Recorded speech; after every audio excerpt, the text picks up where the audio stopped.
Welcome back to the Starlight Car, a video game choo-choo series where we chat and mingle with various members of the video games industry and the thoughts they have to share about their own experiences with games.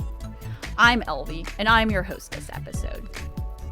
Is intelligent extraterrestrial life really out there? And if so, why haven't we made contact with them by now? I had a conversation with Joerg Reisig, the founder of Anomaly Games and developer behind the Fermi paradox, a game centered around and named after the very problem of the same name that explores these rhetorical questions. Joerg talks about his experiences in the AAA games industry and what it was like pivoting to independent games development. He talks about the Fermi paradox's attempts in doing something unique compared to other sci-fi and 4X games. In addition, that it will hopefully offer players something both fun and informative about the social issues that are relevant to our own Earth. If you like what you hear here in the Starlight Car, check out videogamechoochoo.com for other content like this and more. You can also consider becoming a patron to help support our work at patreon.com/VGCC.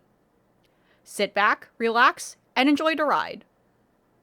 So yeah, tell me about yourself. Tell me about the game. What are your sources of inspiration for the Fermi paradox, and how did you get involved with games development? Okay, that's a lot of questions. Okay, I'm Joerg. I'm an indie game developer from Berlin. I'm part of Anomaly Games, which is a tiny indie game dev team also in Berlin. And we're making the Fermi paradox. The Fermi paradox is something we call a narrative strategy game, and it's a wild genre mix of a civilization kind of builder, choose your own adventure type of game, a god game, but in space. I always say it's kind of a casual Stellaris, because you don't play 100 hours for a single session, but a session is quickly finished after 5 or 10 hours. So it's much more casual and accessible, and for people who, don't have so much time. Mm-hmm. And it's also something called it's more like a storytelling generator than a hardcore management or strategy game. Mm-hmm.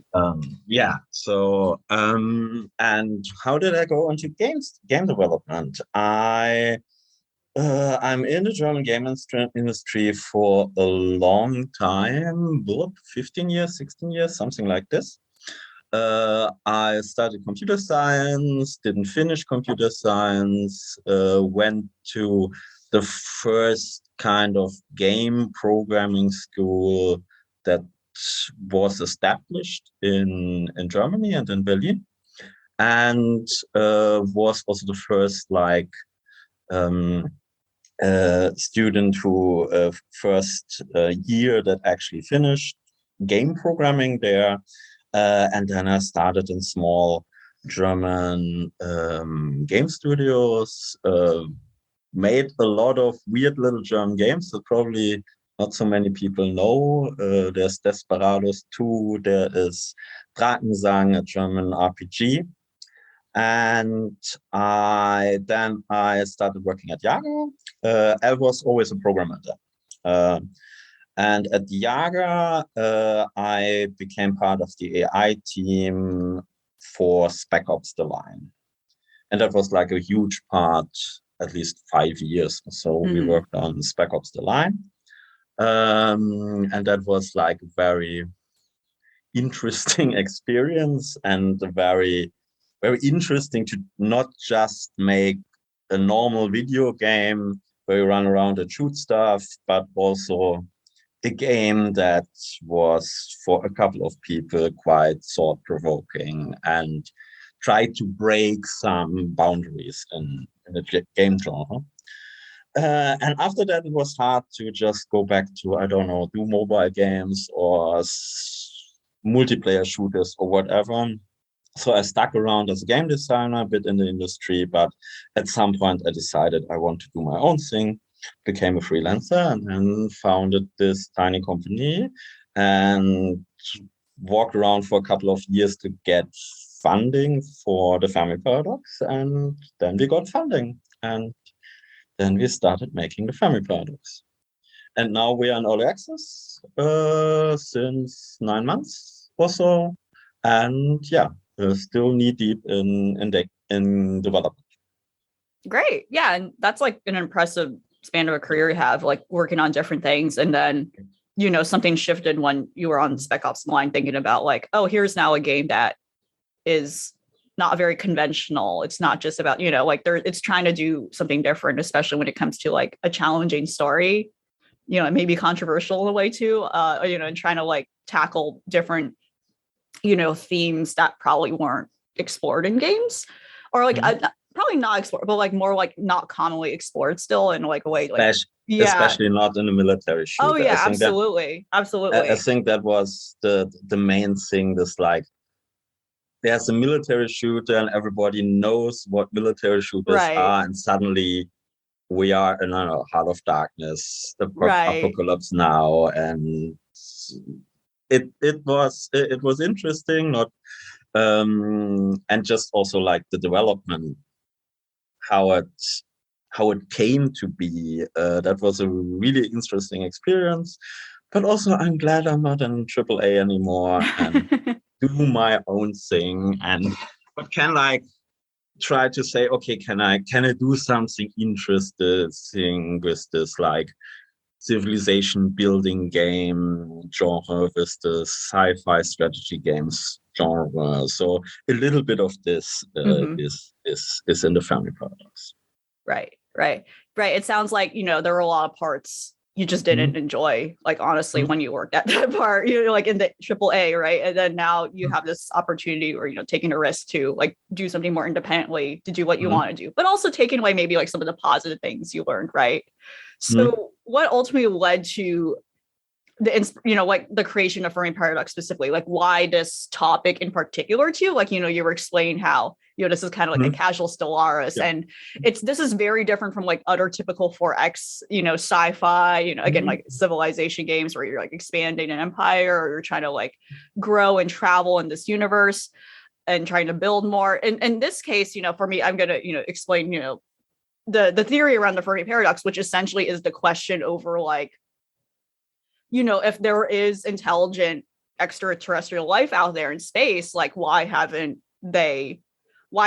humankind made contact yet? And it's like tackling these two different, it's essentially just a theory, right? It's called a paradox, right? And your game explores that notion, whereas like something like Stellaris, you already have like an established like lore. You have established like aliens are real, and then civilizations are cooperating. In this case, like, why did you decide to do a game with this idea?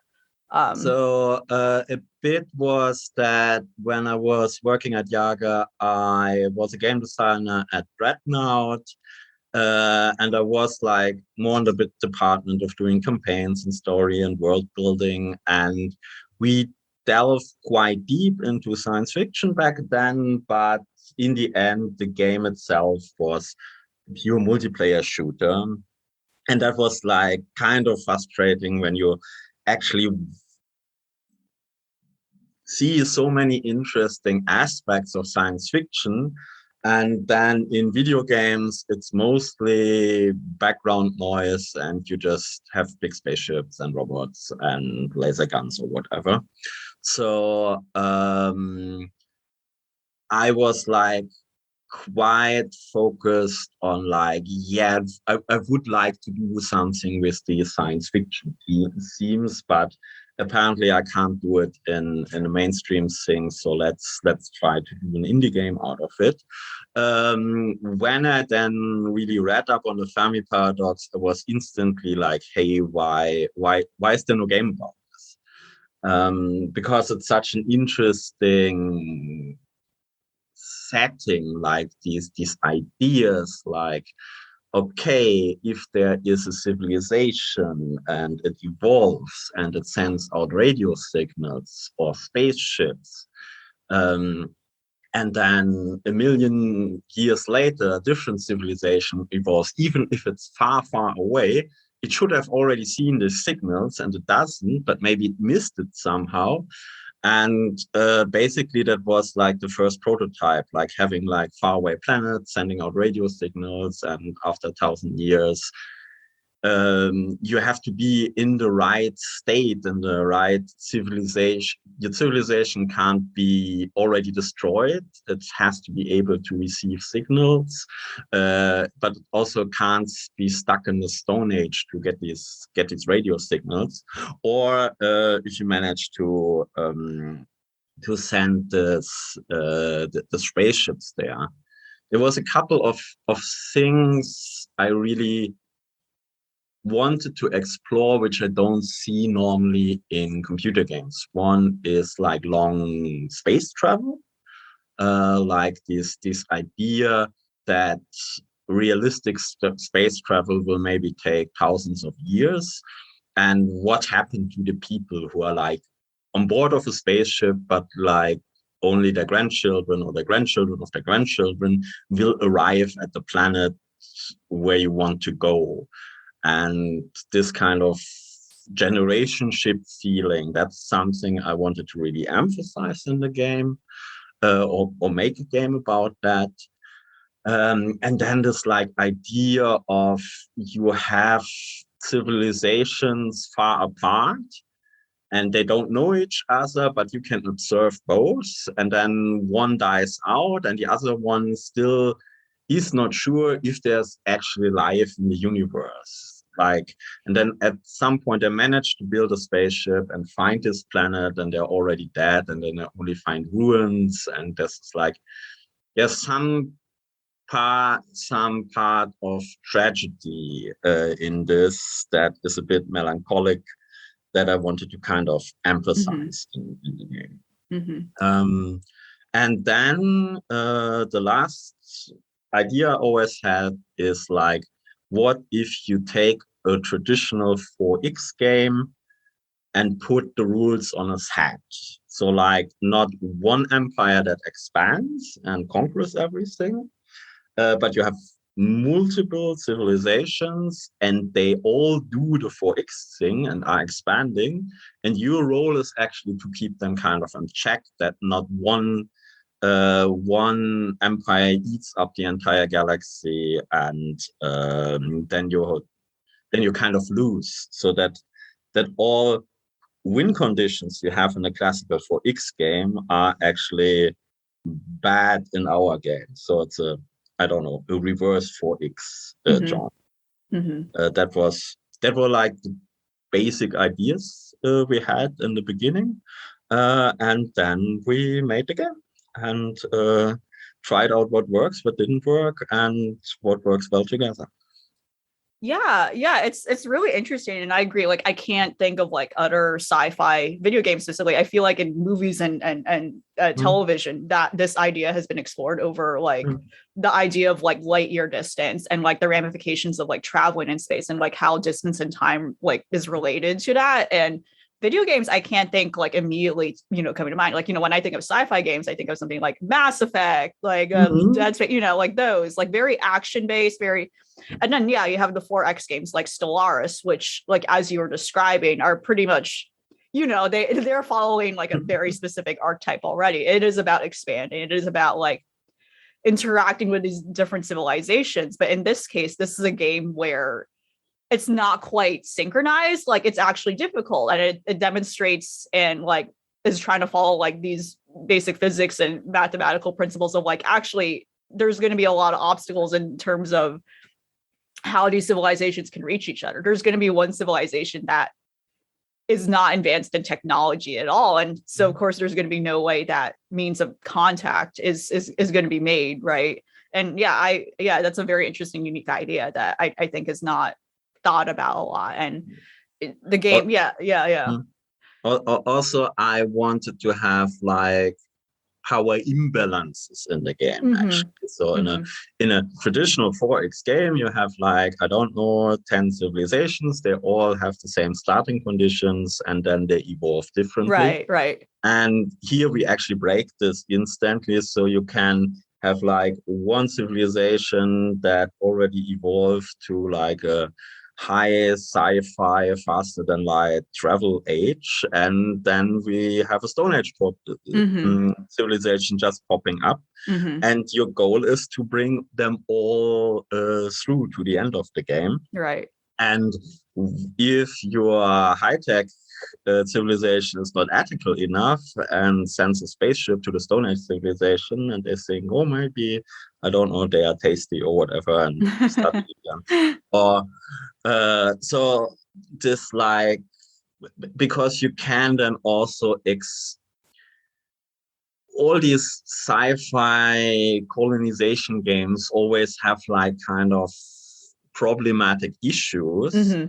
But if you like play both sides of the conflict, suddenly the whole perspective of the player is different, because you spend a lot of time to I don't know, raise these civilizations, and when they finally meet, maybe, I don't know, the humans are your favorites or whatever, but you still like are attached to the little space fish or so, and then you really want that they resolve things peacefully. So, and in a more, I don't know, militaristic game or so, you don't care that much and think it's just, okay, let's conquer this. And in this kind of god game thing where suddenly conflict is most of the time rather bad than useful, all the things you normally do in a strategy game are a bit reversed, because like in the Fermi paradox, you can research a lot of military stuff, and it's most of the time a bad thing, because it's like, oh no, why do you build nuclear bombs? You don't need that. Right. But they do it, and you like have to deal with this. Do you spend like points that to prevent that, or do you say like, yeah, a couple of nuclear bombs that will survive, or not? And that is kind of the core idea of making this weird galactic gardening game. Where you try galactic gardening game. That's like a great way to describe it. Yeah. Because like, and you know, as you were explaining, like, it's less about competing, making these different worlds compete. You know, I immediately think of Civilization, like when I, used to play it more often, but like, there's winning states, like, especially if you play it in a multiplayer way, or you're, just competing with the artificial intelligence, the AI, you want to win. You want to be like, oh, I accrued the most profit. I like literally won the war, like most, like stuff like that, or I expanded the most territory. In this case, this is really about like trying to unify and find like a meeting point for all these different worlds that end up generating and developing over time. And the difficulty is that they're all at different stages of like technological levels and like different types of societies. Like one society has fallen into like disarray and total dystopia, and like the population's dwindling, right? But then meanwhile, another place is like very utopic. They're fine. But then there's like a risk too. Like if you're trying to like, develop them further, like are you gonna like push them to the edge of being bad, like a bad society, like like an underdeveloped, and it's very interesting how it's like trying to be more of a unifying thing, and not like, okay, I'm not trying to like conquer, I'm trying to unify. I'm actually trying to like make these different civilizations meet. I guess to like connect to this, and to kind of like, as we're referencing these questions, I think I do want to actually talk about like specifically how humans are depicted in this game, how humankind's depicted, which is very interesting because, like humans are like the cipher and avatar for like pretty much like most video games. You're playing a human, you're playing some sort of character that is humanoid, and that's across media. That's how we relate to the story we're watching, right? And engaging it. It's a human. I am curious as to like what was the process behind the development of the different alien races, the different civilizations, and as I noted here, like in regards to the depiction of humanity, was there a particular reason that you wanted humanity to start off with our contemporary time period, like present day, and then why, because throughout the game there's like you're also drawing and referencing quotes from real people, like throughout it's scattered throughout the game, and it's very apparent that this is present day. I would like to hear your thoughts if you want to start on that. So two things. One, we have the full game out, and we have the demo. Okay.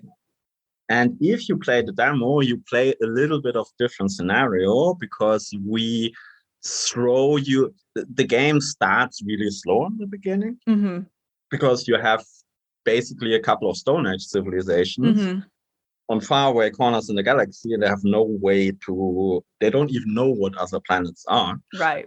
So they look at the stars and think, whatever, what they are.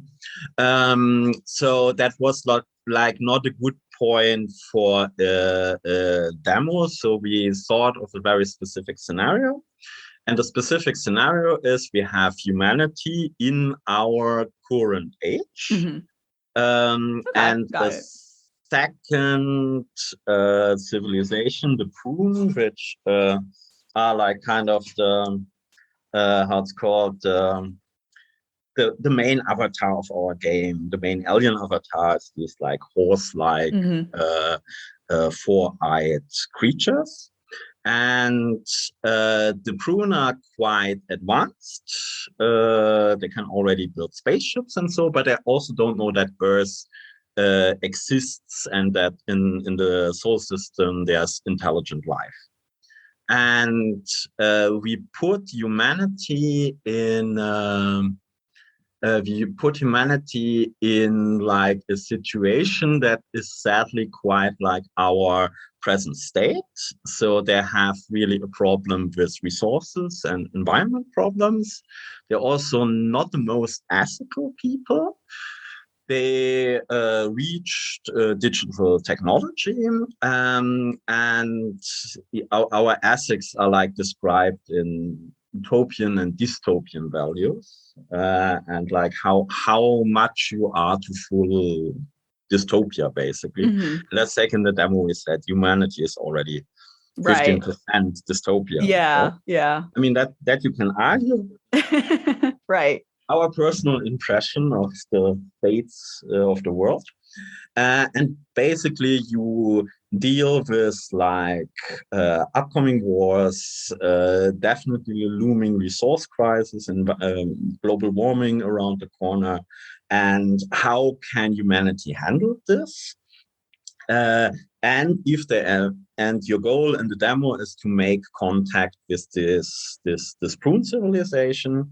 And when you manage to do this, they maybe can help out humanity before everything completely falls apart. But also, depending how you play, there can be a large war. There can be you can accelerate the climate crisis, and it can already all fall apart before the aliens arrive. We put this scenario in because 2 points, it's very relatable. So you know already, you see the humans how they are, and like, yeah, that's I know what's going on here. And it's the human are on the state to ask about the Fermi paradox, like is anyone out there? We don't know it, and that's what they are doing also in there. And second one, it's of course a political message, because sci-fi always always looks in at the present state and says like, okay, we have all these problems there. Probably there will be no aliens around that will help us out, but it's a nice idea. But to also show, like, if you think about sci-fi, you have to look at the problems we have now and think a bit how would they have been solved, because otherwise you won't have a sci-fi world where you have cool spaceships and whatever, because if everything falls apart here, then we probably will not manage to, I don't know, build the Star Trek Federation or whatever. Right. And that is kind of a bit a nudge into like also putting these more political aware teams into these sci-fi. That was point one, that we have the demo, and that's why the humans are very specially depicted there. In the normal game, you have much more free choice. There is the Earth as one of the many planets where life can evolve. And if life evolves there, you actually don't have to pick the human species. There are actually 2 other species. I'm not sure, should I spoil them? Maybe if you look at the picture. Well, you don't have to. If you looked at the pictures of the game, you probably saw a dolphin. Right. So there is, you can go on a completely different route and say like, humans never evolved on my timeline. We have dolphins here. But even if you pick the humans, we go. It doesn't mean it repeats human history. That depends more on the player, which choices they choose. Right. Will there be crusades? Will there be colonization? Will there be? Will they invent the internet or not? Stuff like this you can put into different directions. So your history of humanity may be completely different than we have. But a lot of people also really like this demo scenario. So maybe when early access is finished, when the final game is released, maybe we do some kind of like special scenarios that you can play through, and then having the humans on the edge of the climate crisis and trying to solve it so they can actually go to space afterwards. That would be a nice scenario, but that is like long in the future. Right. Yeah. Right. Yeah. Okay. Yeah. Alien. Bit to what you asked about the design of alien characters. So the thing is, all our aliens start in the Stone Age and evolve in one direction or another. So we don't have like, oh, this is these alien species, and there are, I don't know, extreme good researchers, or they, I don't know, are a warrior culture or whatever. We have some species who are like a bit more carnivore or a bit more all-consuming or so, and they are a bit harder to handle. And then we have a couple of species who are a bit more chill and are a bit easier to handle in the beginning. But you can have the super peaceful dolphins and turn them into a brutal dolphin dictatorship if you're if you're not aware of that. But you can all have like horrible Lovecraftian space dragons and make them into a super Earth-loving, peaceful civilization. So like we try to avoid to have like evil pure evil creatures in the game. Going for the like bit more unbalanced creatures, a bit more of a challenge, but after a couple of thousand years, who knows where you lead them. With humanity, humanity is for us in the middle bracket, so they're not especially chill, but also not super destructive. With humanity, we put a bit more work in it, because when you have like aliens, you can, I don't know, give them a couple of different signifiers, like, I don't know, you change the fur or whatever, but you don't have to make a lot of changes to make a couple of variations. With humanity, we wanted to always show you are not playing, I don't know, uh, the Europeans or whatever. You play the entirety of humanity, which is kind of tricky because humans look very different all over the world. So in the end, we decided to create 4 different human avatars. We tried to not like depict like kings or space rulers, but always try to depict kind of the normal people, like the workers, the like ordinary people of this civilization as an avatar. And in the Stone Age, they are kind of they all have kind of neutral hairstyles. They are quite nude. You don't see much clothing.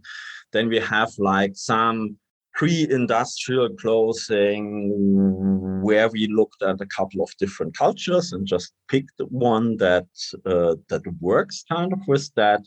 And as soon as you go into the industrial age, the clothing becomes similar because, like we say now, now a more of a world global culture starts. And as soon as you're in the sci-fi age, you just all have the same spacesuits and you just see the different kinds of humans.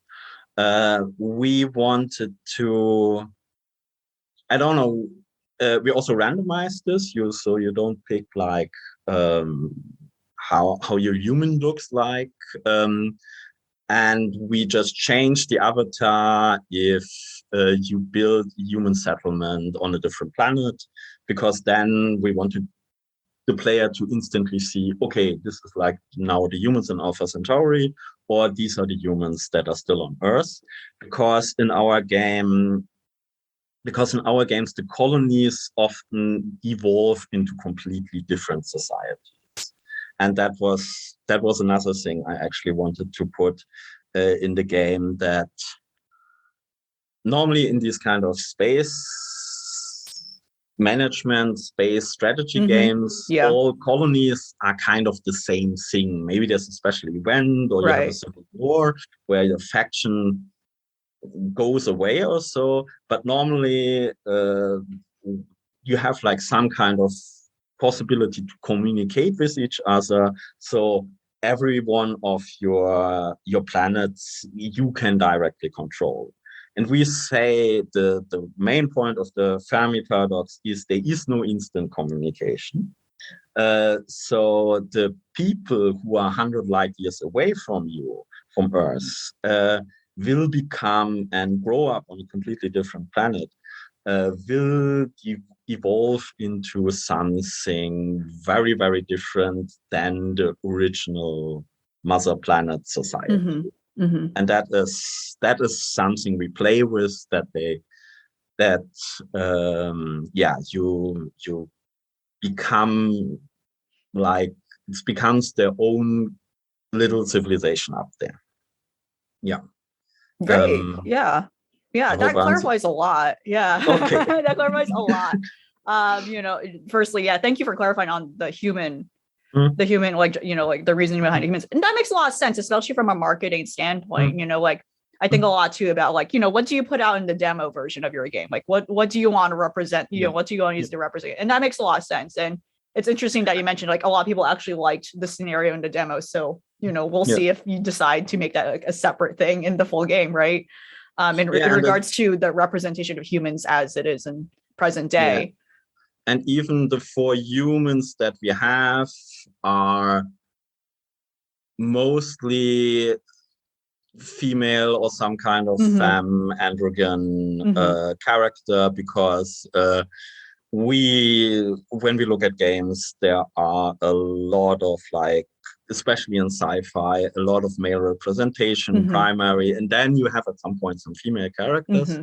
And we said, okay, let's just go more in that direction. Also, try to have like not so many traditional white characters also in our background arts, because we always wanted to show this is not like space white America going somewhere, or like you have often in these kind of games, and try to go the opposite way around, because basically the name is named after Enrico Fermi, which was already white dude. So we have that covered. We have that covered. So in the graphics, we go in the other direction. Right. So, right. Yeah. And that's refreshing. And especially when you describe the approach to like the different alien races as well. Like it's clear that you and your team are trying to like research and look at different ways as to how to depict imagery and visuals, like, oh, you know, like in regards to like the human avatars, for instance, like, oh yeah, like because we don't want to use one image to represent all of humanity, which is not fair, right? There's different culture, you know, this is meant to represent the whole world of different cultures, different appearances. So, you know, be settling on like, oh, there's gonna be different avatars for one, but for sure also the direction of like maybe where, and again, sci-fi, where there's still unfortunately like a default to a specific type of person, which is like a white man, as like a hero, as the center, the avatar, again, like the cipher. It is very like distinct and significant for to, you know, in a piece of media to create that, to choose like a different direction. I think that like I think that helps like break a lot of like barriers in a lot of ways, you know, as maybe that's like too severe of like language to use, or like too like but like too strong, but like in a lot of ways that does like a lot of things, you know, and it shows like, oh, whoever's playing this does not have to like think about like, or like box like their perspective, like how to play a sci-fi game, or like what a sci-fi game looks like too. And that's refreshing. That's like very commendable. In terms of like, I guess now to talk about like, I think the overall challenges in making this game, and, you know, it's in early access right now.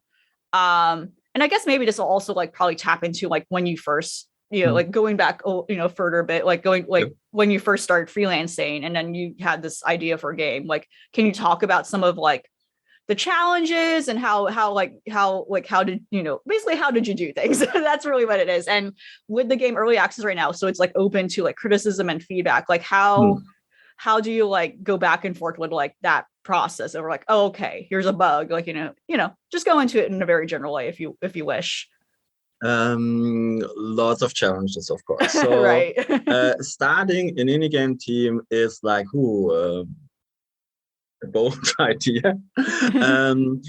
To be fair, we in Germany are quite lucky because we just got federal funding for computer games, which is a bit like movie funding, and we didn't have stuff like this before, or just on a local regional level. And getting into this funding helps a lot. Also, being part of the game industry, German game industry is also not super huge, so you know a lot of people, connections, you can get good feedback. You find some team members quite quickly.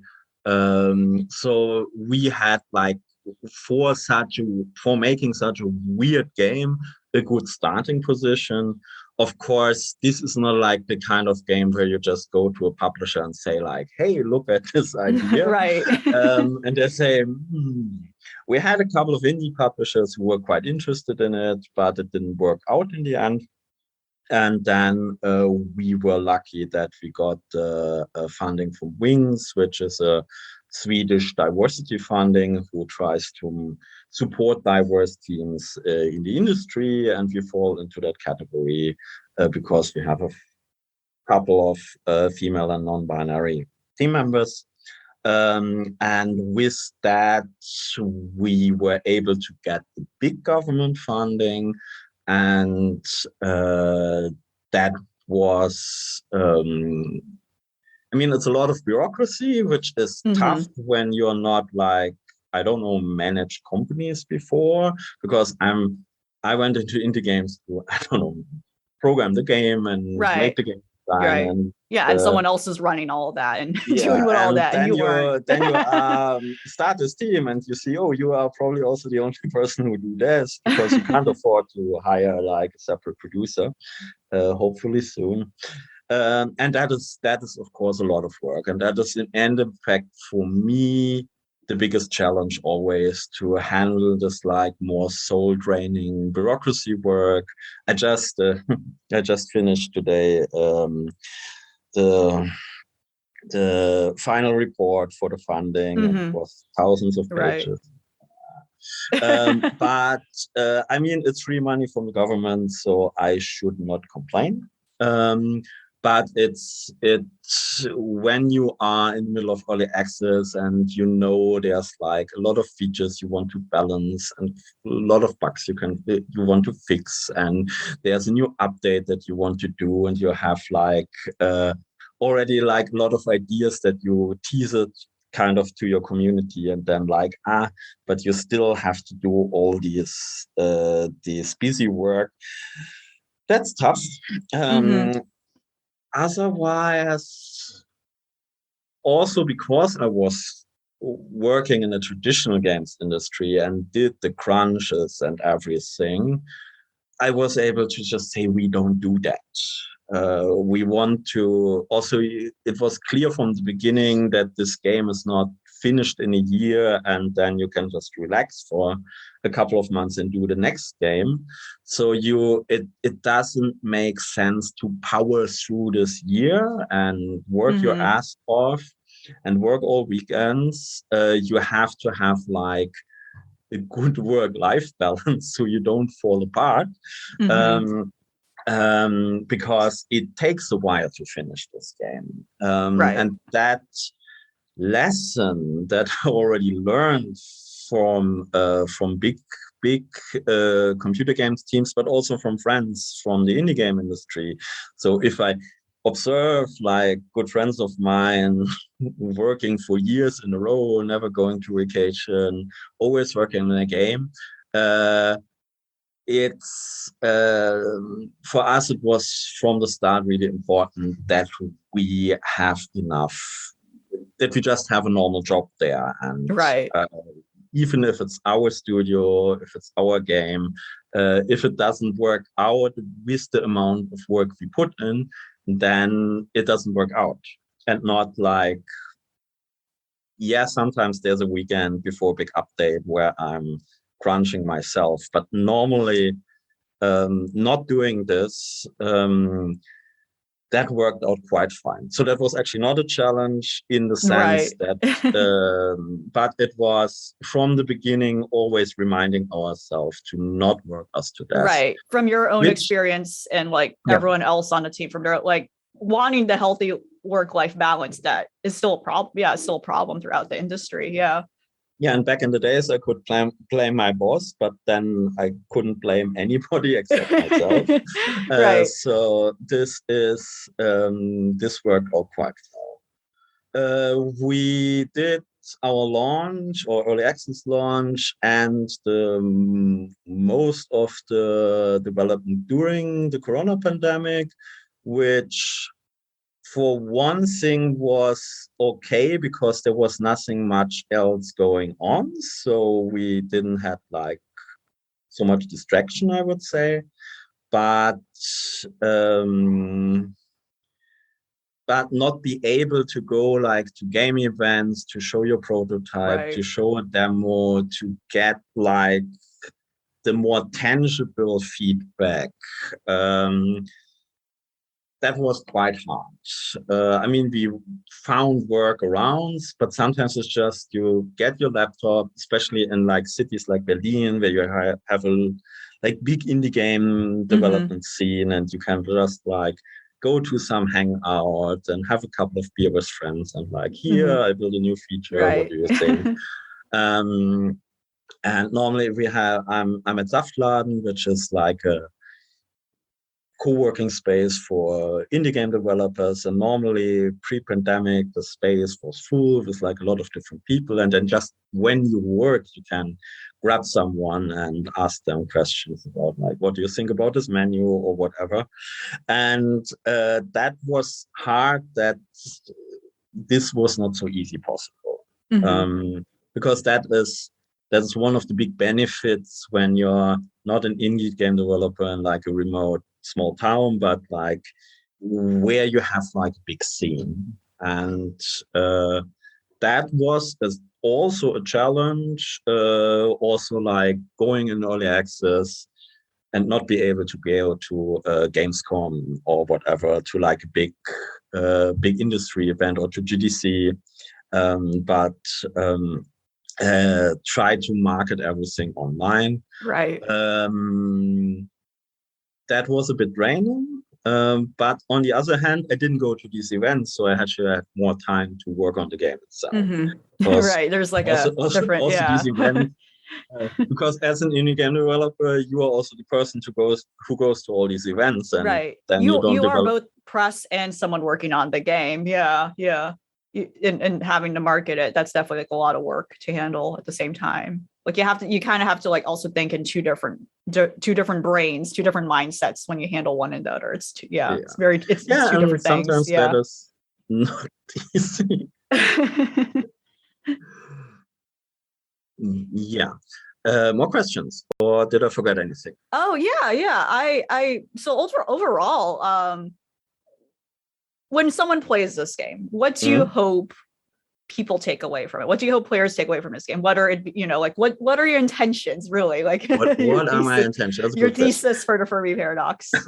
Okay, they have first of all, of course, they should have a good time and right, have fun or whatever. I like okay, more what I want, not what I like, but what people actually do. I would like that if people play through the development of different civilizations, also, I don't know, think a bit think a bit more utopian than we are used with our more cynic games about sci-fi. Often sci-fi games about a big war or the end times, and then more optimistic. Yeah. I tried. I mean, this game can be go horribly wrong. Everybody in the galaxy can die. Everybody can die and not even make contact with anyone else. So they die and don't know that others existed. So it can be very tragic, but it doesn't have to be. And the idea of like the game mechanics themselves push you to make positive, progressive societies. And I would like that people start thinking, how can we do that? And not rather like,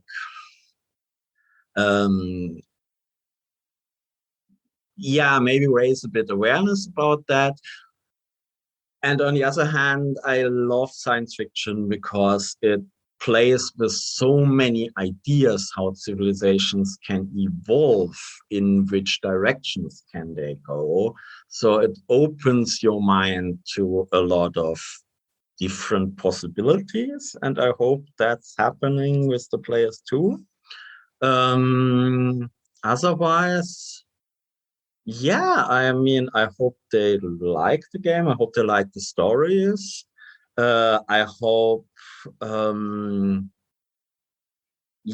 hope they get something new out of it, something fascinating. They often get attached to some of the civilizations, and then sometimes I see in the forums or on Twitter or someone who really writes the entire history of their civilization, and that's like nothing that was pre-scripted. That is something, a mix of their decisions and some random events, and I really, really like that when they see, developed an emotional connection, right, in a way you didn't expect. And then they have this whole history of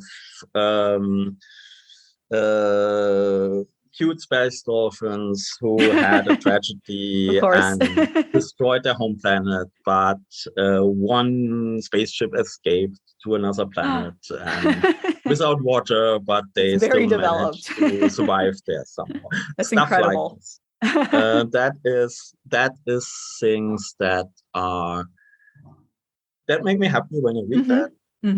And I'm glad it worked out, because in game development, you have like all these little modules, and you have your idea how you hope that this game can be experienced. But in the end, you have to put it out there and then wait and watch how people react to it.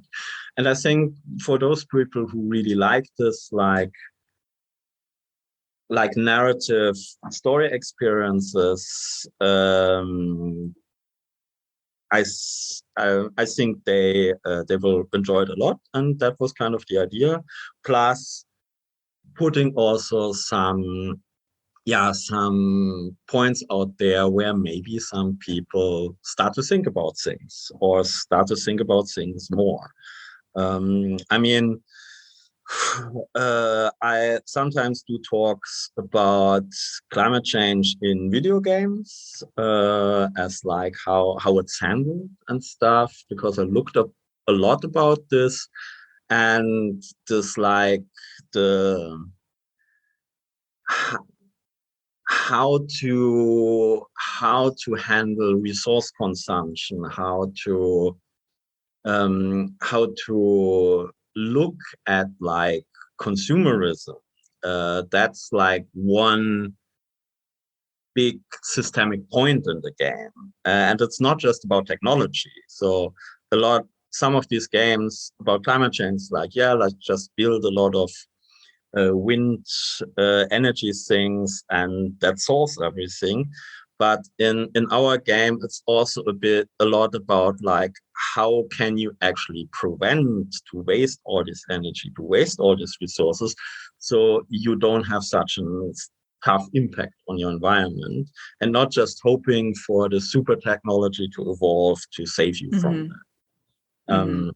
And also, basically, it's you inherit things from your past. So if one of your species are super consumerist and burns everything down already in the Bronze Age or so, it will take a lot of time to kind of change this behavior, so that in the digital age they are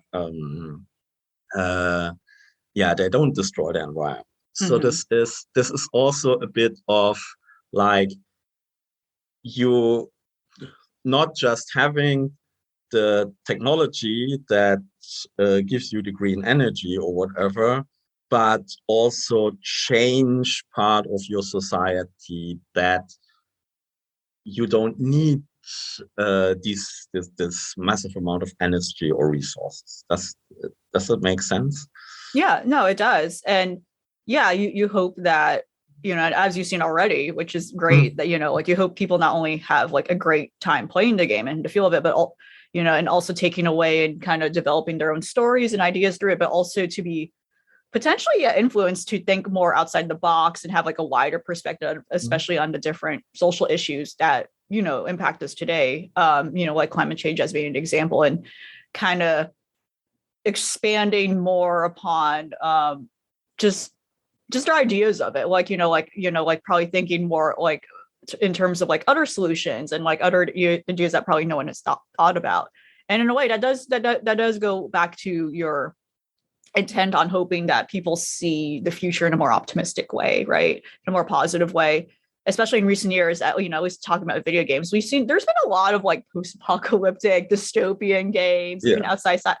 And I think honestly, I've been seeing more talks about games like this that try to see a more positive view of the future, a positive way to make change. Like, and it's still in a setting, like you said, people can still die in this game. It still can go awfully wrong.